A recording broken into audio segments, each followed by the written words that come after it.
How I Did It Garage, everybody. Hope you're having a good day. Today I'm going to be doing a how I got my LS and my S10. Not really a how to do LS swap, but how to, or not really a how to, but how I put the, how I did my LS swap, pretty much. How I did it. So I'm not really going over the too deep into it about the wiring or this and that. Just pretty much how you can get it to fit in the truck if you got a first gen S10. So further ado, let's get into it.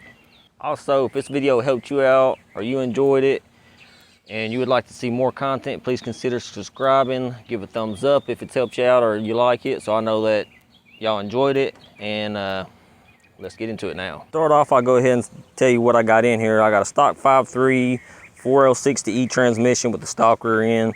The engine, transmission, wiring harness. It's drive-by-wire also, so it has the electronic gas pedal and the tach module. The engine and transmission all came together out of a 2005 Chevrolet Silverado 2-wheel drive. So I start off with the basics, you know, motor mounts. What I did is I got the motor mounts and the headers and the oil pan all in a kit. Unfortunately, the kit did not work too well for me. The headers I had to return back due to it hitting the drive shaft. I sent them back to Jegs, and then I got on Summit and ordered some that did work. It's in here now. Other than that, what came with the kit as far as the motor mounts and the oil pan worked really good. You have to get a different oil pan because the stock oil pan will not work unless you notch the frame out, which you don't want, or at least I don't want to do that. I didn't want to cut into my frame because I believe it weakens the integrity of the frame, but some people do it. I didn't want to, so I got the Holley oil pan. As far as the cross member, so what I did is I kind of slotted it out because whenever I put it up there, the original cross member was dead center with the mounting place on the transmission. So I just slotted it out so it can move side to side. And then I put it in there and I got a larger bolt, I don't know what size, and I drilled it and tapped it to a 10mm by 1.5. I believe that's what the thread is on the 4L60E. And just screwed that up there with a larger washer. Once I got the transmission centered, I welded the washer so where that bolt goes through that washer, it's dead center.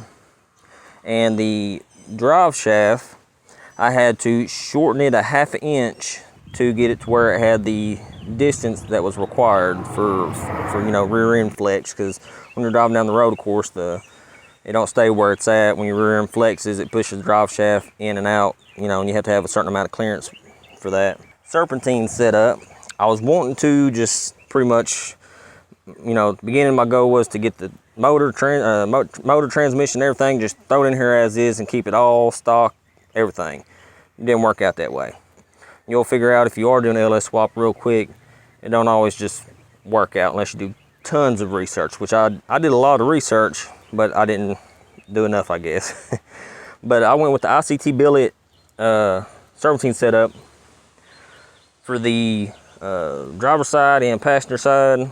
The reason why I had to do it for the driver's side is because on the stock mounting bracket, the power steering pump was hitting, which I'll put a picture right here. On the driver or passenger side, I probably could have went stock, but I want to run the stock pump, so I went with the ICT setup. Also had to move the battery tray or the battery to behind my seat to make room for my intake and for, of course, this AC pump. With this setup, which is the stock truck setup, which is the farthest out of all three setups, which you got truck, Camaro, Corvette. Corvette, of course, is going to be the closest to the block, give you the most clearance. Camaro is going to be the second, and then the truck's going to be the farthest out. I went with the truck because I didn't want to change out the water pump or the harmonic balancer. With doing that, I don't have a whole lot of room, but I was able to make it work. I was able to run the stock radiator, although it don't really run hot, but it does get, you know, on up there close to the 190, 200. And I believe whenever you rev it up, it pushes so much water through here, or maybe it gets hot and it pushes the water out of the overflow.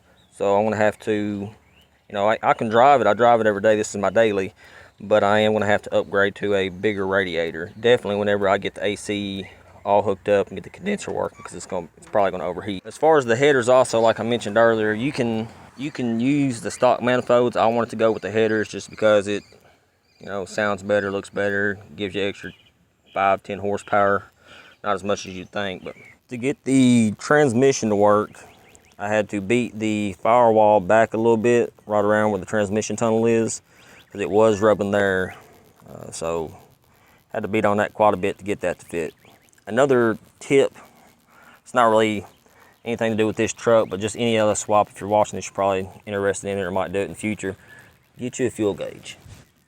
Put your good fuel gauge up here so you know your pressure. Because without 60 psi, it's not going to run right. It's a lifesaver. Also, make sure you got a good ground, because that will affect it too. Make sure all your grounds is connected. If there's a black wire when you're doing your harness, or even if you're hooking up the Holley EFI, as I've done both, make sure your grounds is good. I was trying to troubleshoot mine, and I said to hell with it, and I welded it right there because I wanted to make sure I had a good connection. Come to find out it was just the injector, number 7, but I wanted to make sure, so I just tacked that there to kind of help troubleshoot it. Well, that's going to wrap it up for how I got the LS and the S10, first gen S10, like I said. Like, subscribe. Also, all the links to the parts that I use for this will be in the description below.